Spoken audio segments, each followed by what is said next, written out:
نحمدہ ونصلی ونسلم علی سیدنا و مولانا محمد رسولہ النبی الامین المکین الحنین الکریم الرؤوف الرحیم اما بعد فاعوذ باللہ من الشیطان الرجیم بسم اللہ الرحمن الرحیم۔ واجب الاحترام ساتھی اللہ تعالیٰ کا بے پناہ لطف و کرم اور اس کا احسان عظیم ہے کہ جس کی توفیق سے ہم اس کے ذکر کے لیے اس کے گھر میں جمع ہیں۔ آج ہم اللہ کی توفیق سے سورہ المائدہ کی آیت نمبر 15 ہے جس سے اپنے سبق کا آغاز کر رہے ہیں۔ اس آیہ مبارکہ میں اللہ کریم نے ارشاد فرمایا، یا اہل الکتاب قد جاءکم رسولنا یبین لکم کثیر مما کنتم تخفون من الکتاب ویعفو عن کثیر قد جاءکم من اللہ نور و کتاب مبین، کہ اے اہل کتاب بے شک تمہارے پاس ہمارے یہ رسول صلی اللہ علیہ وآلہ وسلم تشریف لائے ہیں جو تمہارے لیے بہت سی ایسی باتیں ظاہر فرماتے ہیں جو تم کتاب میں چھپائے رکھتے ہو یا چھپائے رکھتے تھے، اور بہت سی باتوں سے درگزر فرماتے ہیں۔ بے شک تمہارے پاس اللہ کی طرف سے ایک نور یعنی کہ ذات محمد صلی اللہ علیہ وآلہ وسلم اور ایک روشن کتاب یعنی کہ قرآن کریم آ گیا۔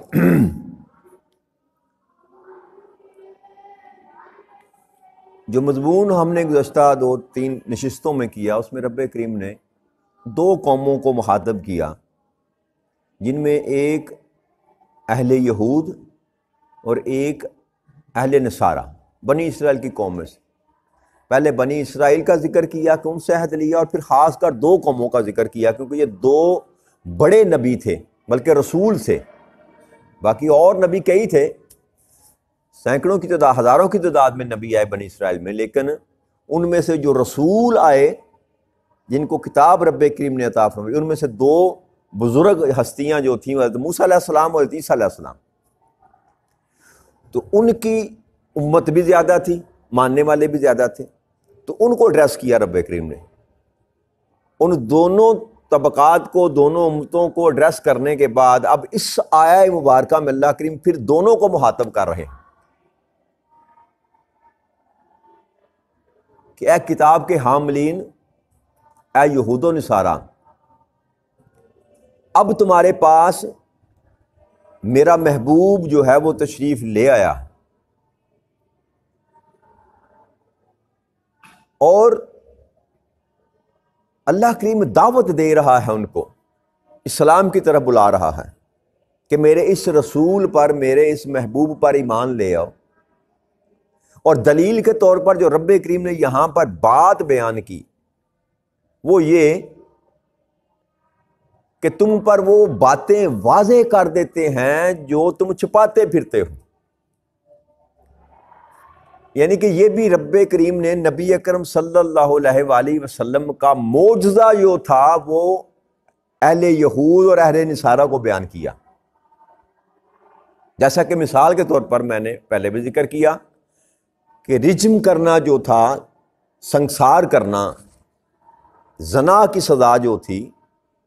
وہ یہودیوں کی کتاب میں بھی موجود تھی، لیکن جب کسی بڑے کا معاملہ آتا تو وہ اس کو چھپا لیتے اور اپنی من چاہی تعویل پیش کر کے کوئی ہلکا جو قانون لاگو کر دیتے۔ تو نبی اکرم صلی اللہ علیہ وآلہ وسلم کے پاس ایک کیس آیا، کسی بڑے کا معاملہ تھا، تو اس نے بدکاری کی تو انہوں نے کہا ایسا کرتے ہیں، ہماری کتاب میں تو اس کی سزا بہت سخت ہے، ایسا کرتے ہیں کہ وہ جو مسلمانوں کا نبی آیا ہے نا اس کے پاس چلتے ہیں، وہاں سے سنا بڑے رحم دل ہیں، بڑے شفقت کرنے والے ہیں، بڑے نرم دل ہیں، تو ممکن ہے یہ سزا سے بچ جائے۔ تو وہ قبیلہ جو تھا نا یہود کا، دو قبائل تھے، وہ ادھر آ گئے نبی اکرم صلی اللہ علیہ وسلم کے پاس۔ تو آپ نے پوچھا کہ تمہاری کتاب میں اس کی سزا کیا ہے؟ جو یہود قبائل ساتھ آئے تھے ان میں سے جو علماء کرام تھے، ان سے پوچھا کہ بتاؤ کہ اب تمہاری کتاب میں اس کی کیا سزا ہے؟ تو انہوں نے چھپانے کی کوشش کی، جھوٹ بولا۔ تو آقا کریم صلی اللہ علیہ وسلم نے ظاہر کر دی بات کہ تمہاری کتاب میں تو خود یہ لکھا ہوا ہے۔ تو اس طرح کے کئی معاملات کہ جو چھپاتے پھرتے تھے اللہ کے احکامات کو، نبی اکرم صلی اللہ علیہ وسلم نے آ کر جب بیان کیا، اور بتانے والی ذات وہ تھی جس نے یہودیوں کی کتاب میں بھی حکم دیا تھا، عیسائیوں کی کتاب میں بھی حکم دیا تھا، حکم دینے والی ذات تو ایک ہی تھی نا۔ اب جب سارے معاملات اللہ کریم نے نبی اکرم صلی اللہ علیہ وسلم کی زبان اقدس سے جب بیان کر دیے، تو یہ معجزے کے طور پر رب کریم نے پیش کیا کہ تمہیں نہ ماننے کے لیے اب کوئی بھی دلیل ایسی نہیں ہے جو تم دے سکو۔ تم وہ جو باتیں تم اپنی کتابوں میں چھپاتے ہو، میرا محبوب تم کو بتا رہا ہے، حالانکہ یہ دنیا میں کسی بھی درسگاہ سے پڑھا ہوا نہیں ہے۔ آپ کا امی لقب ہے نا، امی تو عام انسان کے لیے اب استعمال کیا جائے گا، تو امی کا مطلب ہوتا ہے ان پڑھ، جو پڑھنا لکھنا نہ جانتا ہو۔ لیکن نبی اکرم صلی اللہ علیہ وسلم کے لیے لفظ ان پڑھ نہیں بولا جاتا۔ امی کا مطلب یہ ہے ایسی ہستی جس نے دنیا میں کسی سے کچھ لکھنا پڑھنا نہ سیکھا ہو، جن کا دنیا میں کوئی استاد نہ ہو۔ تو اللہ نے فرمایا کہ کسی سے انہوں نے پڑھا نہیں، کسی سے انہوں نے سیکھا نہیں، کسی سکول میں نہیں گئے، کسی سے پوچھا نہیں، پھر بھی تمہاری کتابوں میں جو کچھ لکھا ہوا ہے وہ تم کو بتا رہے ہیں۔ اس سے بڑھ کر بھی کوئی دلیل ہے ان کے حق ہونے کی؟ یعنی کہ یوں آپ کوئی کسی بھی کتاب کو اٹھا لیں، انگلش کی لے لیں، فزکس لے لیں، کیمسٹری لے لیں، بایولوجی لے لیں، مثال کے طور پر بات سمجھا، تھوڑا سا اس کو ایلیبوریٹ کرتے ہیں کہ ایک بندہ بالکل انگلش جانتا ہی نہیں، اس نے انگلش پڑھی ہی نہیں، تو وہ قانون کی کتاب میں سے نکال کر قانون جو ہے وہ پیش کرے اگر کسی پڑھی لکھی کمیونٹی کو کہ یہ لکھا ہے لا کی بک میں، فلاں بک میں، فلاں مقام پر یہ لکھا ہے، یہ قانون ہے، یہ سزا ہے، تو یہ حیران کن ہے کہ نہیں جی؟ تو اللہ کریم نے اپنے یہ محبوب کا جو معجزہ ہے یہ پیش کیا یہود و نصارہ پر کہ یہ تو تم پتہ ہے کہ یہ کسی سے پڑھے ہوئے نہیں ہیں، تو اس کے باوجود وہ تم پر وہ ساری باتیں واضح کر رہے ہیں جو تم چھپاتے ہو، اب بھی تم ماننے کے لیے تیار نہیں۔ اور پھر یہ کہ تمہاری بہت سی باتوں سے درگزر کرتے ہیں کہ جو مکر کرتے ہو، فریب کرتے ہو، منافقت کرتے ہو۔ یعنی کہ نبی اکرم صلی اللہ علیہ وآلہ وسلم کو علم ہوتا کہ یہ شخص جو میرے سامنے بیٹھا ہے یہ منافق ہے، یہ جو بات کر رہا ہے جھوٹ بول رہا ہے، یہ زبان سے جو کہہ رہا ہے اس کے دل میں یہ بات نہیں ہے، آپ کو معلوم ہوتا، لیکن آپ درگزر فرماتے، پردہ کرتے، ستر پوشی کرتے، بیان نہ کرتے۔ اور اس وقت تک نبی اکرم صلی اللہ علیہ وسلم نے درگزر فرمایا جب تک رب کریم نے کھول کر حکم نہ دیا کہ اب میرے محبوب اب دودھ اور پانی علیحدہ علیحدہ کر دے، اب ایمان والے اور کافر جو ہیں منافق ان کو علیحدہ علیحدہ کر دے۔ تب نبی اکرم صلی اللہ علیہ وسلم نے مجلس میں ایک ایک بندے کا نام لے کر کہا تو بھی منافق ہے، تو بھی منافق ہے، تو بھی منافق ہے۔ تو اس کا ہرگز مطلب یہ نہیں تھا کہ اسی وقت آپ کو معلوم ہوا تھا، نہ، اس وقت اللہ کریم نے اجازت دے دی کہ اب محبوب اب وقت وہ ہے گزر گیا، حکمت و تدبر کے تحت روکا گیا تھا، آپ لجپال تھے، آپ تو ہر ایک کا پردہ رکھنا چاہتے تھے، لیکن اللہ کا جب حکم ہوتا ہے، اذن ہوتا ہے، تو پھر نبی اللہ کے حکم کے آگے اپنی مرضی اور منشا نہیں چلاتا۔ جب اللہ نے کہا کہ محبوب بیان کر دے اب تو آقا کریم صلی اللہ علیہ وسلم نے ایک ایک کا نام لے کر بیان کر دیا، نام لے کر بیان کیا کہ تو بھی منافق ہے، تو بھی منافق ہے، تو بھی منافق ہے۔ تو یہ درگزر، اللہ فرماتے ہیں کہ تم سے درگزر کرتے ہیں، حالانکہ وہ جانتے ہیں کہ تیرے اندر کیا، تمہاری زیادتیوں کو، تمہاری غلطیوں کو، تم پیٹھ پیچھے جو کچھ کرتے ہو، راتوں کو بیٹھ کر جو پلاننگیں کرتے ہو، میرے نبی کو جو تکلیفیں پہنچاتے ہو، ایون یہاں تک کہ قتل کرنے تک کی کوشش تم کرتے ہو، اس کے باوجود میرا محبوب جو ہے وہ تمام معاملات میں درگزر کرتا ہے۔ پھر اللہ کی نے ارشاد فرمایا، اور بے شک تمہارے پاس اللہ کی طرف سے ایک نور اور ایک کتاب مبین، روشن کتاب، مبین کہتے ہیں، مبین کہتے ہیں ایسی روشن کتاب جو حق اور باطل میں واضح فرق کر دے، کھلی کتاب، کھلی دلیل کہہ لیں۔ تو دو چیزوں کا رہا اللہ کے نے ذکر کیا، اس میں مختلف تفاسیر کی کتابوں میں نا مختلف اقوال چلتے ہیں، مختلف بحث کی گئی اس پر، نور پر اور کتاب مبین، کیونکہ واو ہے نا یہاں پر، واو، تو جہاں واو کا مطلب ہوتا ہے اور، جی جیسے اینڈ کہتے ہیں کہ جدا کرتا ہے، ایک چیز کو دوسری سے جدا کرتا ہے، وہاں پر اور لگایا جاتا ہے۔ تو یہاں اللہ نے نوروں کہہ کر واو لگا کر نور کو علیحدہ کیا اور کتاب مبین کو علیحدہ کیا۔ ایک تفسیر یہ ہے کہ یہاں پر جو نور کا ذکر کیا، اللہ کا نور، اس سے مراد جو ہے وہ ذات محمد ہے صلی اللہ علیہ وسلم،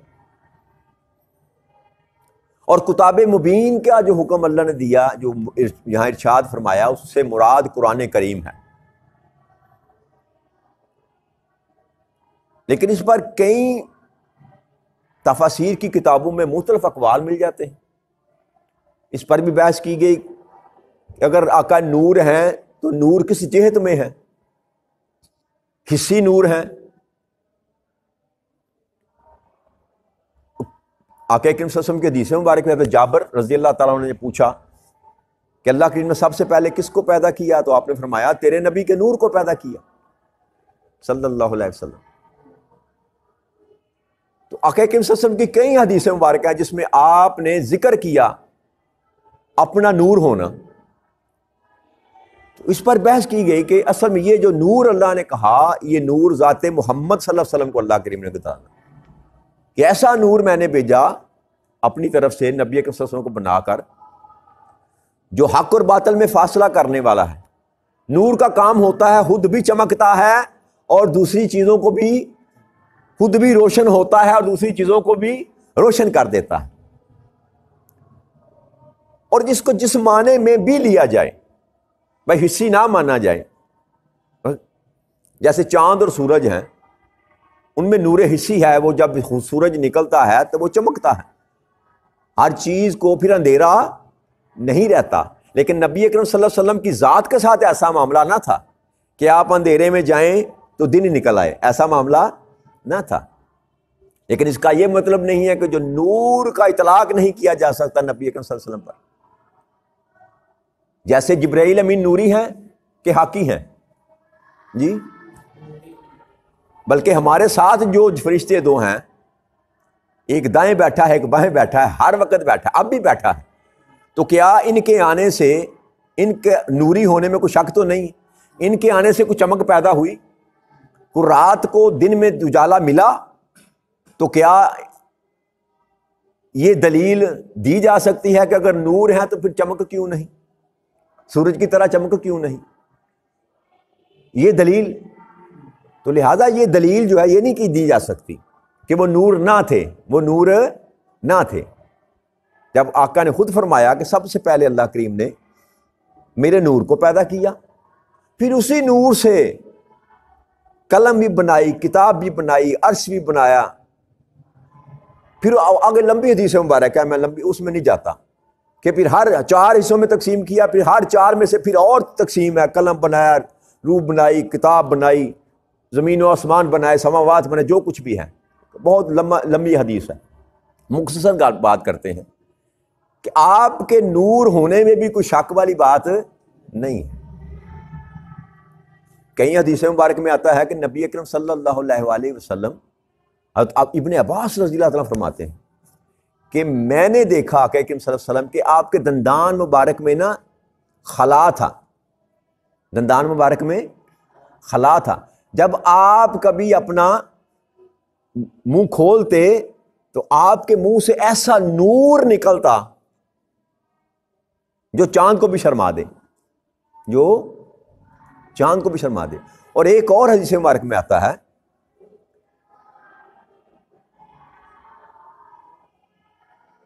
کہ حضرت جابر بن سمرہ رضی اللہ تعالیٰ بیان کرتے ہیں، اور یہ روایت ہے ترمذی شریف کی، کہ میں نے رسول اکرم صلی اللہ علیہ وسلم کو چاندنی رات میں دیکھا۔ چاندنی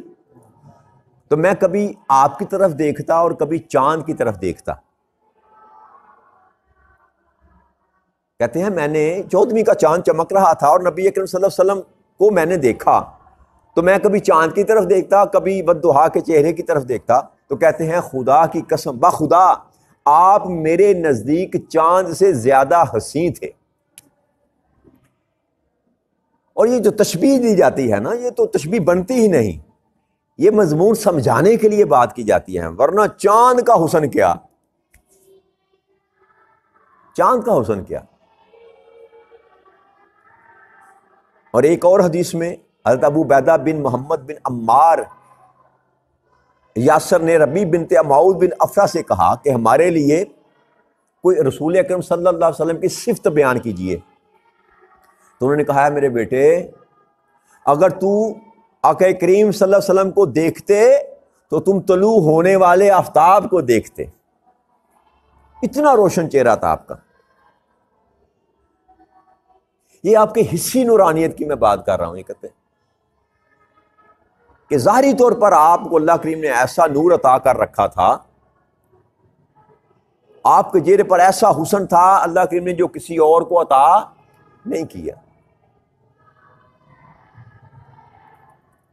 اور پھر یہ کہ اللہ کریم نے نبی اکرم صلی اللہ علیہ وسلم کو بشر پیدا کیا۔ اب جو بندہ اس میں شک کرتا ہے وہ بھی کفر میں چلا جاتا ہے۔ ہم یہ نہیں کہہ سکتے کہ آپ بشر نہ تھے، آپ، کیونکہ قرآن کی نص سے اللہ کریم نے یہ بات کی کہ ہم نے تمہاری طرف اپنا رسول بھیجا، ہم نے تم پر یہ احسان کیا کہ تمہاری طرف تم ہی میں سے اپنا رسول بھیجا۔ تو جب تم ہی میں سے کہا گیا تو وہ سارے کون تھے جن میں بھیجا گیا؟ انسان تھے نا، بشر تھے۔ تو لہٰذا اس بات کا انکار کرنا کہ نبی اکرم صلی اللہ علیہ وسلم بشر نہ تھے، یہ سراسر کفر ہے، یہ سراسر کفر ہے۔ اب نور کی کون سی کیفیت ہے جو اللہ کریم نے نبی اکرم صلی اللہ علیہ وسلم کو عطا فرمائی، یہ ہمارے احاطہ میں آ نہیں سکتی۔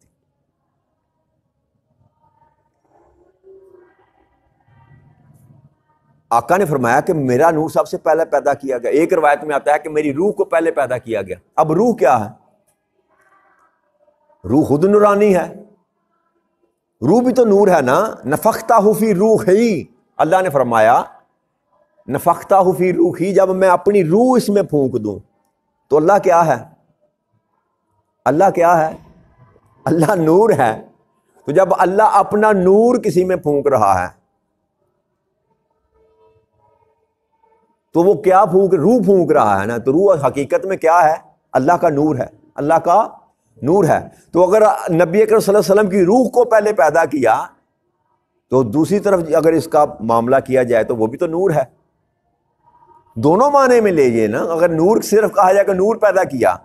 تو تب بھی نور ہی بنتا ہے، اور اگر کہا جائے روح پیدا کی تو تب بھی نور ہی بنتا ہے۔ روح بھی تو نور ہی ہے نا جی، لہذا یہ بحث نہیں ہے۔ اب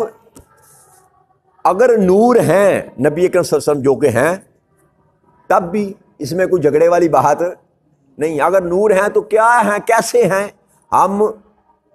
اس پر کوئی دلیل نہیں دے سکتے، ہماری عقل سے ماورا بات ہے۔ اور اگر بشر ہیں تو وہ ہیں، لیکن کیسے بشر ہیں اس پر بھی ہمارے پاس کوئی دلیل ہم جیسے تو نہیں ہیں، یا استغفر اللہ نعوذ باللہ ہم ان جیسے نہیں ہیں، اگر بشر بھی ہیں تو افضل بشر ہیں، بشریت میں بھی ان کے مصداق کائنات میں اللہ کریم نے کو پیدا ہی نہیں کیا، تو لہذا اس جھگڑے میں نہیں پڑنا چاہیے۔ جو بندہ نور تسلیم نہیں کرتا وہ بھی عقل سے آ رہی ہے، عقل سے آ رہی ہے، اور جو بشر تسلیم نہیں کرتا وہ بھی عقل سے آ رہی ہے۔ اور کئی حدیثیں مبارک ہیں جس میں نبی اکرم صلی اللہ علیہ وسلم نے اپنے آپ کو نور کہا، اور وہ کتابوں میں موجود ہے۔ اب ایک اور بات یاد رہی، بات یہیں پر ختم کرتے ہیں کہ نور یا بشر، اگر وہ نور تھے تب بھی وہ نبی تھے، اگر وہ بشر تھے تب بھی وہ نبی تھے، اگر وہ نور تھے تب بھی اطاعت ہم پر واجب اور فرض ہے، اور اگر وہ بشر تھے تب بھی اطاعت واجب اور فرض ہے۔ ہمارا جھگڑا اس بات پر نہیں ہونا چاہیے کہ وہ نور تھے کہ بشر تھے، دونوں ہی حالتوں میں ہمارے لیے جو اصل چیز ہے ذات گرامی میں وہ ہے آپ کی اتباع اور فرما برداری۔ یہ تو فضیلت ہے اللہ کریم نے جو بیان کی، اگر نور مانا جائے تفاسیر کی کتابوں میں سے تو تب بھی فضیلت ہے۔ اللہ کریم ایک فضیلت بیان کر رہے کہ میرا نبی ایک ایسا نور ہے کہ خود بھی روشن ہے، اور جب دنیا میں تشریف لایا تو ظلمتوں کے جو بادل تھے وہ چھٹ گئے، ساری کائنات کو بھی روشن کر دیا جی۔ تو لہذا اس بحث میں جانا مقصود نہیں ہے، نور تھے تو کیسے نور تھے، بشر تھے تو کیسے بشر تھے، یہ ہمارے بحث کرنے والی چیز ہی نہیں ہے۔ بعد از خدا بزرگ تو ہی قصہ مختصر، اگر کائنات ارض و سما میں اللہ کے بعد کوئی سب سے افضل ہستی ہے تو وہ آقا کریم صلی اللہ علیہ وآلہ وسلم کی ذات ہے، بس اتنا کافی، اتنا کافی ہے۔ لمبی ڈبیٹ میں جانا جو ہے وہ انسان کے ایمان کو خراب کرتا ہے، ایمان انسان کے۔ اب دونوں چیزوں میں سے آپ اختلاف کر سکتے ہیں ایک حد تک، انکار نہیں کر سکتے، انکار نہیں کر سکتے، لہذا احتیاط کا پہلو جو ہے اس کو تھام کے رکھنا چاہیے۔ نبی اکرم صلی اللہ علیہ وسلم کی جب بات کی جائے تو احتیاط کا دامن تھام کے رکھنا چاہیے، کوئی ایسی بات زبان سے نہ نکل جائے کہ انسان کی ساری زندگی کا کیا دھرا جو ہے وہ غارت کر دیا جائے۔ لہذا جو ضروری بات ہے کہ اللہ نے فرمایا کہ میں نے تمہارے درمیان اپنا نبی بھیج دیا، اب ہم پر فرض کیا ہے کہ اس کی اطاعت کریں، اس کی فرما برداری کریں۔ لہذا اصل مقصد کی طرف ہمیں کنسنٹریٹ کرنا چاہیے۔ وہ فضیلت ان کی اپنی جگہ ہے، ہم فضائل بیان کرتے ہیں، کرنے چاہیے، یہ محبت کا تقاضا ہے۔ جس سے محبت ہوتی ہے بندہ اس کے فضائل بیان کرتا ہی کرتا ہے کہ نہیں کرتا، تو یہ محبت کا تقاضا ہے کہ فضائل بیان کیے جائیں، لیکن دوسری طرف محبت یہ بھی تو تقاضا کرتی ہے نا کہ اتباع بھی کی جائے، پیروی بھی کی جائے، خالی کھولی نعرے لگانے والی بات نہیں ہے۔ تو آپ نور ماننے تب بھی پیروی کرنا آپ پر فرض ہے، آپ بشر ماننے تب بھی پیروی کرنا آپ پر فرض ہے، جان نہیں چھوٹے گی۔ خالی نور کہہ دینے سے یہ نہیں ہوگا کہ اب آپ پر اطاعت اٹھا لی گئی کہ جی وہ نور ہیں جو بس ہم نے مان لیا تو اب اطاعت نہیں کرنی، یا خالی بشر کی ڈاٹر لگانے سے کیا اطاعت جو ہے وہ ختم ہو جائے گی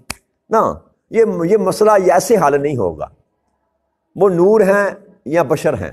اس کا معاملہ رب کریم پر جتنی انسان کو سمجھ آئی اتنی بحث کر سکتا ہے نا۔ جو ہمارے اکابرین نے کتابوں میں لکھا، جنہوں نے نور ہونے پر دلیل دی، عقلی دلیل ہے نا، یا جنہوں نے کہا کہ نہیں وہ بشر ہیں، نور حسی نہیں ہے، انہوں نے بھی عقل استعمال کر کے بات کی نا۔ اصل حقیقت مصطفیٰ کیا ہے یہ خدا کے سوا کوئی اور جانتا نہیں ہے، لہذا جس کا ہمیں ادراک ہی نہیں ہے، جہاں تک ہماری عقل پہنچ ہی نہیں سکتی، جہاں تک ہماری عقل کی پرواز ہی نہیں ہے، وہاں پر بحث کرنے کا مقصد کیا؟ بس یہاں تک ہی رہیں، اس سے نیچے رہیں۔ ذات محمد صلی اللہ علیہ وسلم کی حقیقت کو جاننے کے لیے اللہ نے انسان کو شعور ہی نہیں دیا کہ ذات محمد کو پہچان سکے کہ ذات محمد ہے کیا۔ وہ بس یا ذات محمد کی اصل حقیقت کو یا مصطفیٰ جانتے ہیں یا خدا جانتا ہے۔ لہٰذا اس چکر میں نہ پڑا کریں، اس چکر میں نہ پڑا کریں۔ بس اطاعت رسول جو ہے نا، اصل محبت تقاضا یہ کرتی ہے کہ ویسی زندگی بسر کرنے کی کوشش کریں جیسے نبی اکرم صلی اللہ علیہ وسلم نے زندگی بسر کی۔ اصل محبت کا یہ ہے، اصل محبت یہ ہے۔ اللہ کریم سے اس دعا کے ساتھ کہ رب کریم ہمیں یہ توفیق عطا فرما دے کہ ہم صرف زبانی غلام مصطفیٰ نہ بنے، کردار، افعال اور اعمال سے ثابت کریں کہ ہم غلام مصطفیٰ ہیں۔ وما علینا الا البلاغ المبین۔ السلام علیکم ورحمۃ اللہ وبرکاتہ۔